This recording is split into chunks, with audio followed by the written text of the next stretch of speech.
Mob করতে আসছিল, এলাকাবাসী আমাকে বাঁচাইছিল।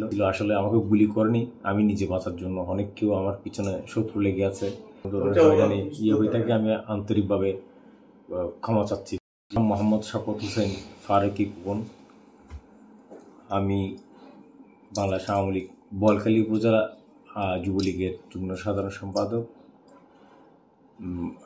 5 আগস্টের পর থেকে একবার আমার সাথে ঘটনা হয়েছিল, আমাকে এলাকায় সবাই জানে। মব করতে আসছিল, এলাকাবাসী আমাকে বাঁচাইছিল। এরপরে আমি বিগত কিছুদিন আগে একটা ফেসবুকে স্ট্যাটাস দিয়েছিলাম, আমাকে গুলি করেছিল। আসলে আমাকে গুলি করেনি, আমি নিজে বাঁচার জন্য। অনেক কেউ আমার পিছনে শত্রু লেগে আছে, ওরা যেন একটু হয়, আমার প্রতি ওদের আন্তরিকতা থাকে বা কোনো সে। তো আমার ঈদের ইয়াতে ছাদের মধ্যে এই ছাপ করতেছিল।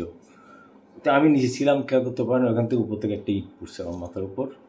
ইট পড়ার পরে আমার মাথাটা ফেটে গেছে। ওখান থেকে আমি বোয়ালখালী উপজেলা স্বাস্থ্য কমপ্লেক্সে যাই, ওখানে আমি চিকিৎসা নিই। আর যে ফেসবুকে যে ইয়েটা দেখছি সেটা সম্পূর্ণ আসলে মিথ্যে। আসলে এটার জন্য যদি কেউ কোনো ধরনের হয়ে থাকে, আমি আন্তরিকভাবে ক্ষমা চাচ্ছি, ক্ষমা প্রার্থী।